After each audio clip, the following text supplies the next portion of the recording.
hace un momento tú decías que no se pueden confiar. Entonces me da a entender que hubo un exceso de confianza en la campaña municipal. No sé si se verá de manera integrada totalmente la figura de Domingo Contreras, que fue el candidato a alcalde de la Alianza Rescate RD. Y te pregunto, ¿está Domingo Contreras ya integrado totalmente a tu campaña? Y si tú entiendes que la Alianza Rescate RD está en tu entorno, está endorsada totalmente a tu campaña. Totalmente. De hecho, Domingo fue designado hace unos días como el coordinador de campaña del distrito, del PLD, y entonces ahora él asume otras tareas que le va, diríamos, le da responsabilidades nuevas frente al Distrito Nacional, lo que yo más necesitaba en este momento. Que una persona como Domingo, con quien tengo buenísima onda, con quien hice mucha química en esta campaña electoral, lamentablemente no se nos dio lo que queríamos, pero sí creo que se avanzó bastante y esa designación ayuda a esta candidatura también. Domingo y yo, de hecho, tenemos reuniones hoy. Con los bloques con los bloques del PLD. Así que su integración, pero también de figuras como Alejandro Montaz, por ejemplo, un gran amigo con quien estuve reunido anoche y hoy también se integra a la campaña. Creo que le da mucha fuerza, diríamos, en el marco de la alianza. Por supuesto que los compañeros de la Fuerza del Pueblo, ni modo, están 100% integrados, pero a partir de hoy ya empieza a verse la cohesión, como se vio en el caso de Domingo y que se verá también ahora en la candidatura a la senaduría. Teniendo resultados distintos. Bueno, sí, evidentemente, apuntábamos a que ganáramos todo. No fue posible, pero en el caso de la senaduría sí estamos corrigiendo lo que faltó por hacer para que seamos victoriosos ahora en mayo.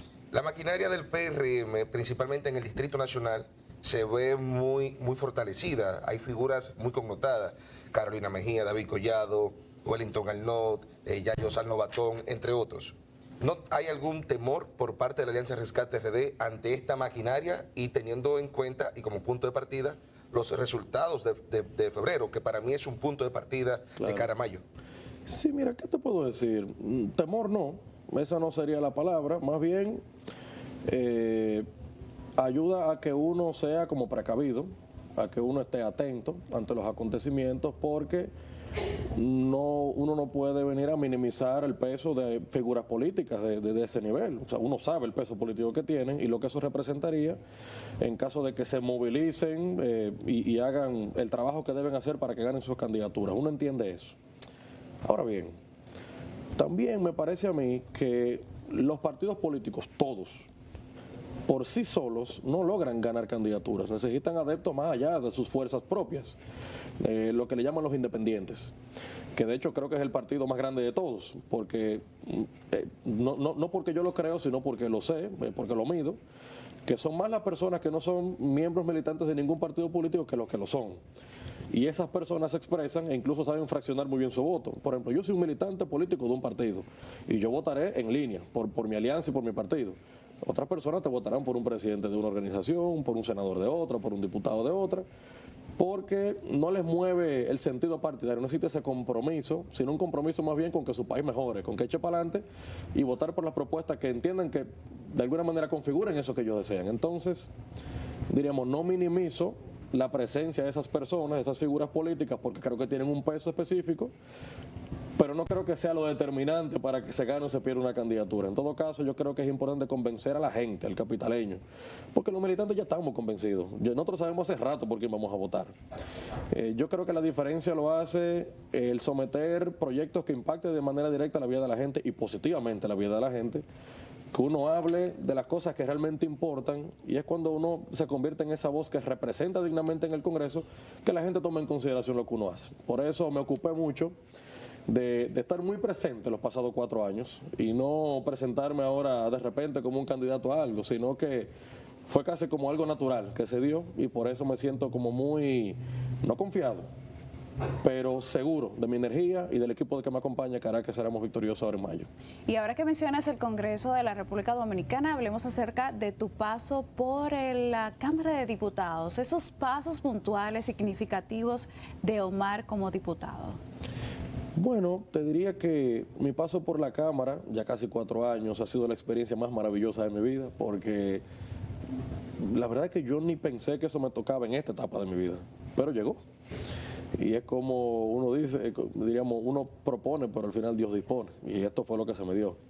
Y me siento muy orgulloso de haber hecho o haber dado lo mejor de mí en mi paso por la Cámara. Sometí cuantos proyectos de ley y resoluciones entendí que eran necesarias, apoyé la de otros colegas, incluso de otros partidos también, de las que fui coproponente, con amigos del PRM, del PLD, porque entendí que yo era el diputado de los que votaron por mí y de los que no votaron por mí también, en igualdad de condiciones. Entonces, diríamos, cuando uno logra entender la distinción entre una cosa y otra, o mejor dicho, que no debe haber distinción entre una cosa y otra, es lo que me ayudó a entender qué tan importante es ser responsable en el Congreso Nacional. Ahí se aprueba el presupuesto general del Estado todos los años, un presupuesto por el cual he luchado para que a los trabajadores dominicanos se le indexe su salario por inflación como manda la ley, y cosa que no se cumple desde el 2017.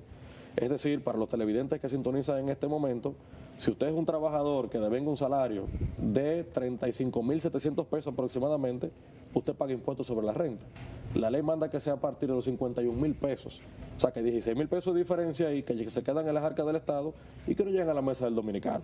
He luchado por cosas como esa en el Congreso Nacional, que lamentablemente se aprueba en un presupuesto general del Estado, y como hoy no cuento con la mayoría que quisiera, pues no he logrado tener suerte en esos aprestos. Pero igual se han logrado muchas otras cosas. No fui indiferente ante una causa que he abrazado, que es la protección de los animales en República Dominicana. Lo mismo con un proyecto de ley importantísimo que fue el primero que sometí, que busca regular los procesos de transición gubernamental. Estamos probablemente a punto de entrar en una nueva transición, de mayo, que son las elecciones, al 16 de agosto, que asume el nuevo presidente. Y la transición parecería que será otra vez partiendo de la buena fe, pero no está regulada. Y entonces nos pasaríamos los primeros meses de un nuevo gobierno que se va a encontrar este problema, que se va a encontrar esta situación.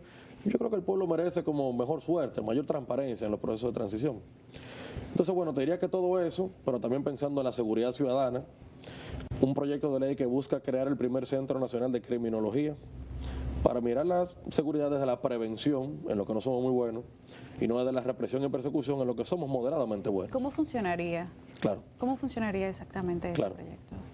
Mira, el Centro Nacional de Criminología, la criminología es una ciencia.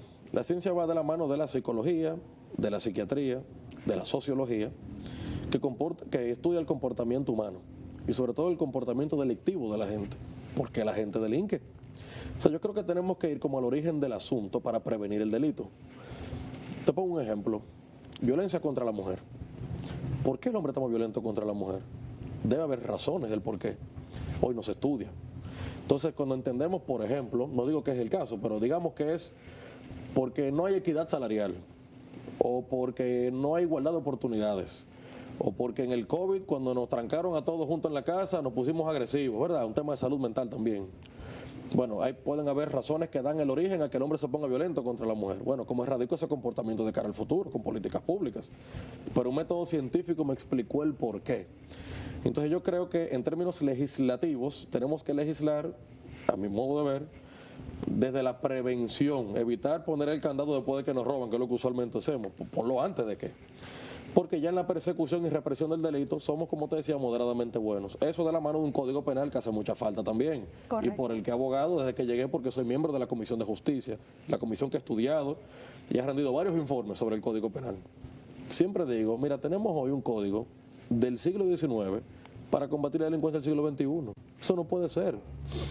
Yo como miembro de la Comisión de Justicia me siento orgulloso de haber hecho muchos aportes a un código que tendría hoy más de 70 tipos penales nuevos que no contiene. Delitos informáticos, electrónicos, eso no existía en la época, hoy sí. La propia violencia contra la mujer, pero también el cúmulo de penas. Hoy, para que sepan los televidentes también, si usted comete 3, 4 delitos, te juzgan solamente por el peor de ellos, cuando en realidad debería ser por cada uno. Te pongo un ejemplo trágico, ¿verdad? Pero te robas un carro, eso es un delito. Luego de que te robas el carro, chocas a una persona, es otro delito. Luego lo escondes en el baúl, eso es otro delito. Y luego lo tiras en el mar, eso es otro delito. Te juzgan por el peor de ellos, que probablemente fue cuando mataste a la persona. Sí. Entonces, debería ser un cúmulo de penas, que llega hasta 60 años aproximadamente. Omar, hay unos temas en el Congreso, yo que le doy seguimiento al Congreso, sé que tú has tomado posición en muchos de ellos. Por ejemplo, el tema de las causales, el tema de la reforma a la seguridad social, el tema de la modificación al Código Penal. Desde la Cámara de Diputados has tomado una posición, siendo senador ¿cuál sería la posición? Si la mantendrías o iría más acorde a lo que piense tu partido en cuanto a estos particulares. Pero hemos visto quizás una falta de voluntad política en todos estos temas que son de una necesidad nacional. Al final, cuando estás en esos espacios, te das cuenta que es justamente lo que tú acabas de decir. Falta de voluntad política. Pero de toda la clase política. De todos los partidos. O sea, te das cuenta, no sé, cuando te llega un préstamo del Poder Ejecutivo, eso se aprueba en 48 horas, está aprobado en las dos cámaras. Sin embargo, proyectos, no solo de la oposición, hasta del propio oficialismo, te debo decirte, diputados amigos del PRM que someten proyectos que nunca vieron la luz y que yo entendí que eran importantes y lo apoyé. Pero sí te diría que de llegar al Senado, si algo... Mire, yo soy un ser humano con virtudes que Dios me dio y con muchas debilidades también, como cualquier otro. Pero si algo yo reconozco que tengo es coherencia. Y yo entiendo que yo mantendría exactamente la posición que tengo hoy con los proyectos que he sometido, igual en el Senado. Y sobre todo, mis opiniones sobre los temas transversales en el país. ¿Qué yo opino sobre tal tema? Lo mantengo igual en el Senado, porque es una lucha, es algo que tú asumes, es una causa que tú defiendes. ¿Es necesaria? Mira, yo pienso que antes de hablar de reforma fiscal, tendríamos que hablar de racionalización del gasto público. Lo manda la propia Constitución. Incluso la Constitución dice que debe existir reciprocidad entre lo que los dominicanos aportamos con nuestros impuestos y lo que nos devuelve el Estado con servicios públicos. Le pregunto yo a los televidentes si sienten que el Estado es recíproco con lo que pagan de impuestos. Creo que la respuesta es más que evidente. Entonces, te diría primero como ver eso, corregir quizás instituciones que hoy están sobrando en el Estado, y luego de que se vea todo eso, entonces es probable, si aún así se entiende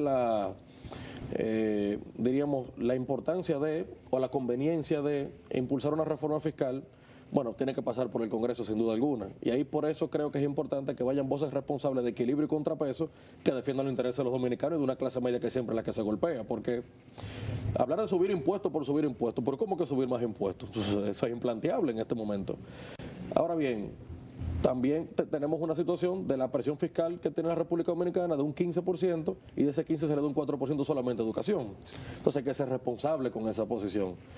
¿Dónde se recorta? ¿Dónde se incrementa? ¿Dónde se baja? Es una discusión que tiene que darse en el marco de un pacto fiscal como manda la Ley de Estrategia Nacional de Desarrollo del año 2012.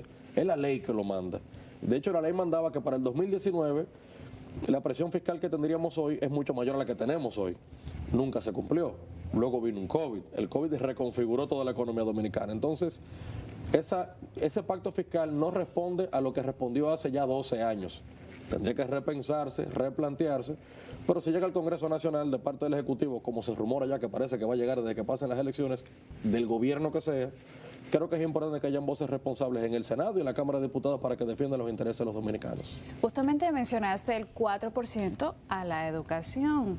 ¿Qué le falta a la educación de la República Dominicana para que se pueda percibir verdaderamente un avance dentro de los planteles educativos, incluso con los docentes, los mismos estudiantes? Hemos incluso observado estudiantes que se enfrentan entre sí o si no también con los mismos maestros. ¿Qué nos hace falta a nosotros como país para que podamos seguir evolucionando?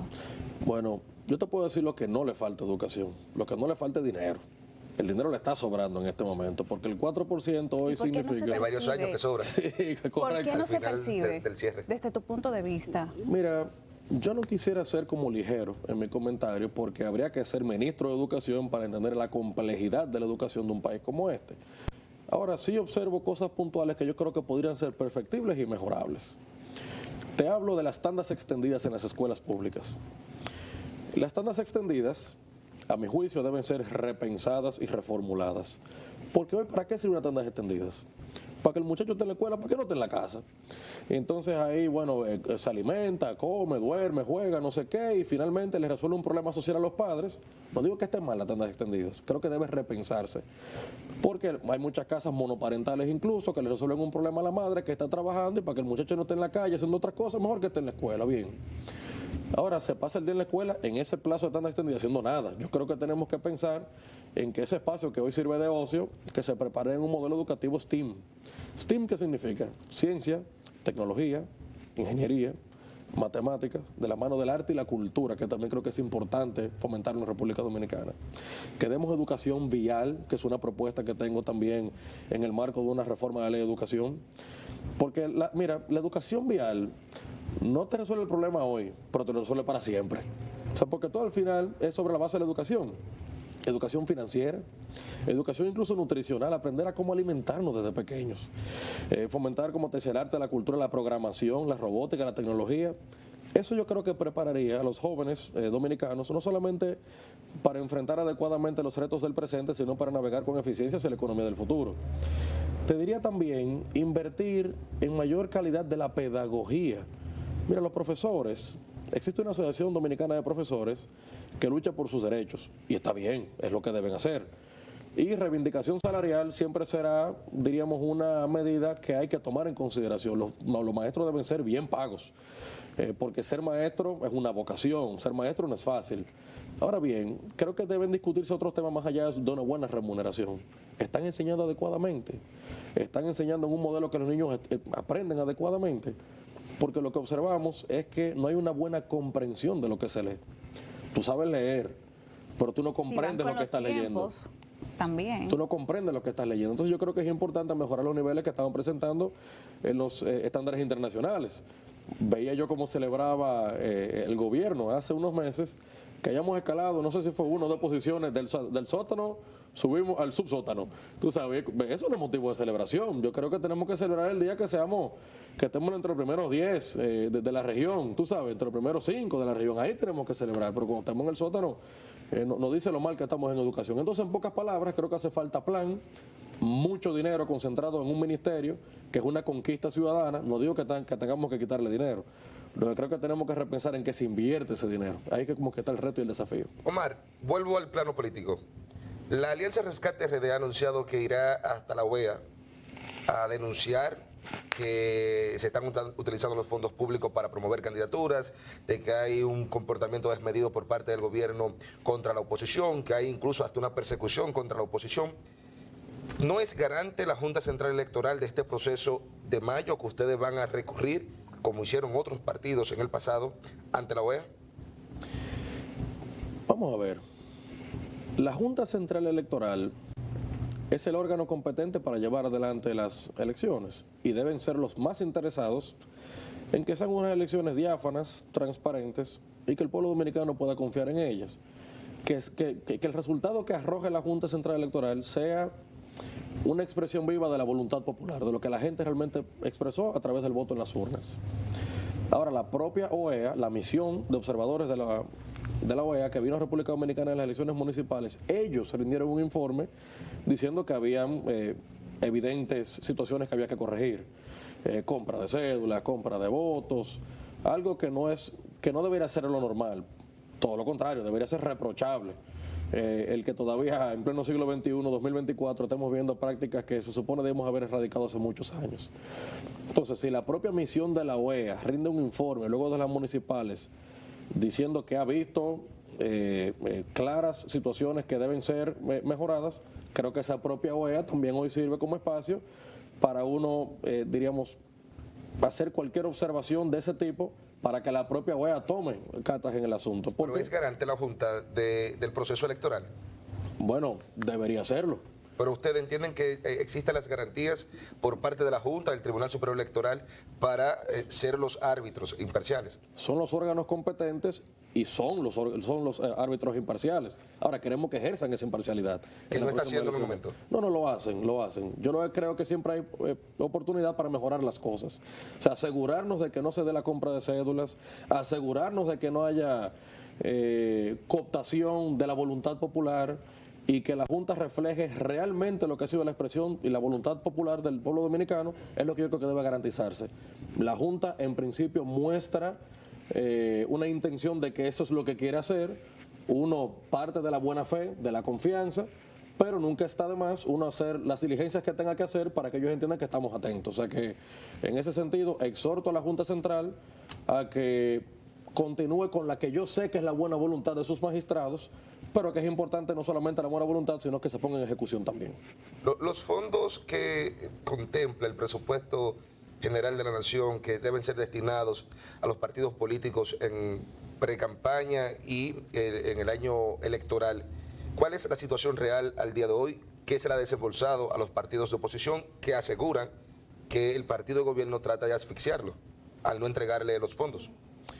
Mira, como yo no estoy en en el área de finanzas del partido, no te sé decir con exactitud cuánto ha recibido en estos días, pero me parece a mí que nada, porque la exigencia que se hace es justamente que se desembolsen los fondos a los partidos políticos. Mira, yo he visto gente del propio oficialismo, del PRM hoy diciendo que es un reclamo justo por parte de la oposición. Sí, porque es una ley. Lo que me extraña es que cuando se estudió el presupuesto en el Congreso y no se contempló este acápite para darle cumplimiento a las leyes electorales, hoy sí ustedes lo están exigiendo cuando tuvieron el proyecto del presupuesto general de la Nación en el Congreso y ahí no salió a relucir que no estaba contemplado en el presupuesto general de la Nación ese fondo para los partidos políticos en el proceso de campaña. No.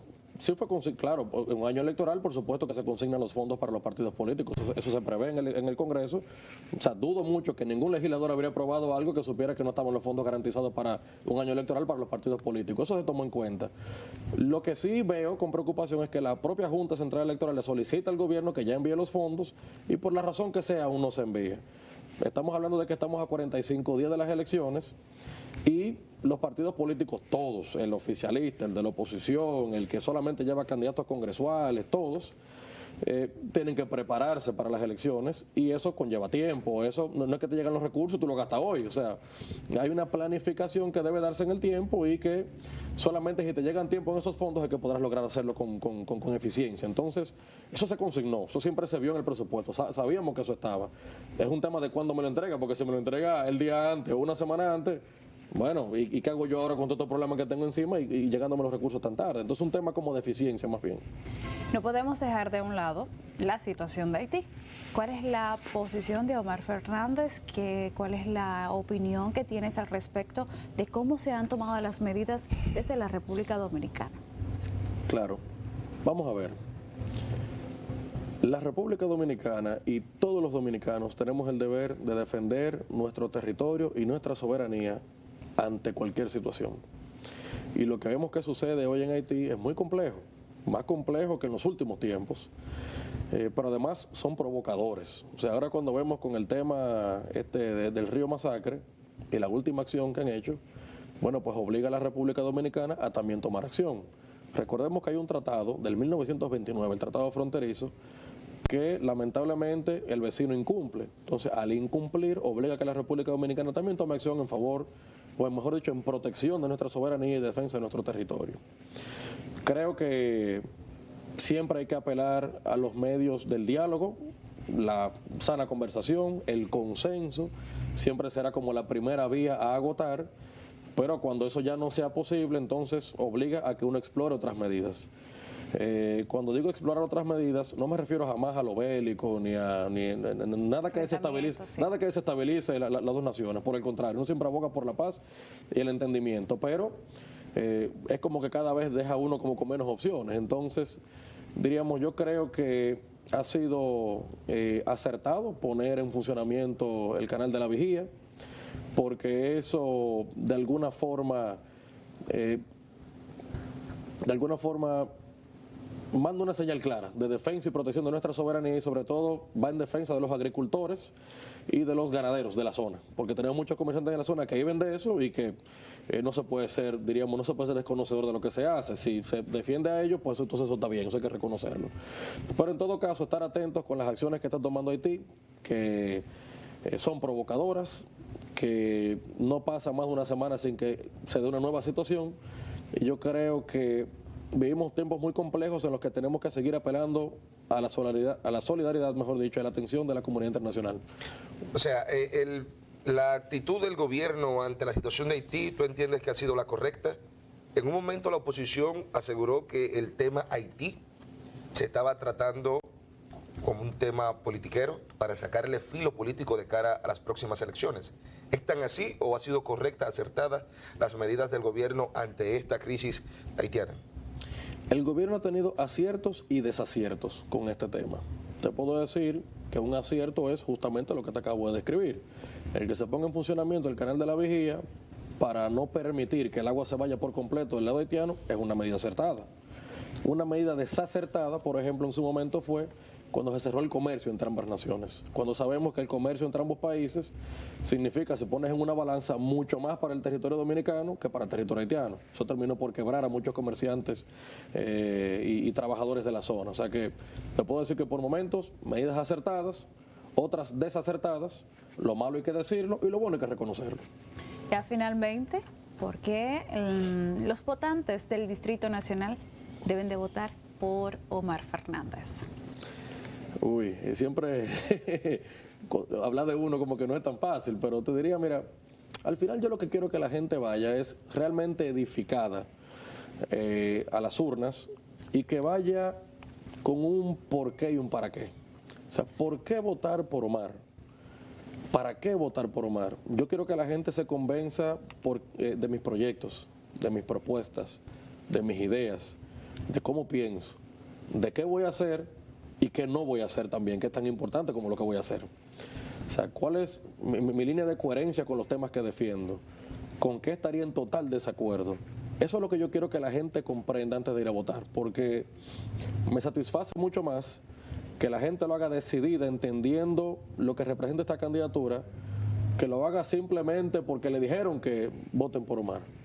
Al final son distintas opciones, de hecho radicalmente distintas, con un contraste muy fuerte entre una y otra, no solamente por un tema de edad, siempre digo que la edad es un número, pero creo que cuando combinas juventud con experiencia, que me la dio estos 4 años en el Congreso Nacional, que me permitió ser mejor persona, mejor político, mejor profesional que lo que fui hace 4 años, me da hoy quizás como, o a mí no, a la candidatura, una fortaleza que presenta temas que le habla a la gente. Cuando someto un proyecto como el que someteré hoy para darle una mirada distinta al tema de los anticipos, yo sé que le alivia la vida a los emprendedores, a los comerciantes, a los trabajadores dominicanos. Cuando hablo del tema de criminología, sé que estoy hablando de un problema que nos afecta a todos, la inseguridad. Ya no importa dónde vives, sales de tu casa, te sientes inseguro. Cuando hablo del tema de los animales, es una causa que defiendo, que asumí, que lamento mucho que algunas personas no le den la importancia que tiene, pero para mí es un tema muy importante. Pero también cuando pienso en el turismo de negocios en el distrito, la capital que sueño, que sueño, que creo que podemos tener, pensar en ese centro de convenciones que le hace falta a la capital, impulsar el turismo, el emprendimiento, las habitaciones hoteleras, en fin. Son como todas las cosas que quiero que la gente comprenda del por qué, para qué me motiva a ser candidato y por qué quisiera que voten por mí. Entonces, a fin de cuentas, les invito a que visiten nuestras redes sociales, en el Instagram, en el Facebook, en el Twitter, en TikTok también, para que se puedan, diríamos, empapar de todo lo que estamos comunicando en esta campaña para que se convenzan del por qué votar por Omar. Así que muchas gracias. Sé que Lady ya dijo que íbamos a terminar, Ajá, pero adelante. ¿se hace más fácil esta campaña siendo el hijo del expresidente Leonel Fernández? ¿O es un poquito cuesta arriba por las luces y sombras de su gobierno? No, te diría que mucho más fácil. Más fácil. Porque claro, mira, yo me siento muy orgulloso de ser hijo de mi padre y de mi madre también. Y yo no podría venir aquí a este espacio a desconocer que el ser hijo de mi padre, en términos políticos, me ayudó a avanzar bastante. Eso es así. Ahora sí, como que siempre intento que la gente me conozca por Omar, no por el hijo de. Y entonces ahí, bueno, he hecho como un esfuerzo, ¿verdad? Porque la gente, más allá de ser el hijo de, que no quisiera yo nunca renunciar a eso porque me siento muy orgulloso de ser hijo de mis padres, pero sí que se me conozca por mí, porque somos individuos distintos. Entonces, te diría que a tu pregunta puntualmente, sin duda que da ventaja tener un padre que se dedica a lo mismo que uno, compartimos el mismo oficio, me aconseja bastante. Pero como todo en la vida, uno también se traza su camino, asume sus cosas y intenta convencer a un electorado sobre la base de Omar Fernández, que es lo que soy. Excelente. Excelente. Muchísimas gracias por habernos acompañado esta mañana. Muchísimas gracias a ustedes por la invitación.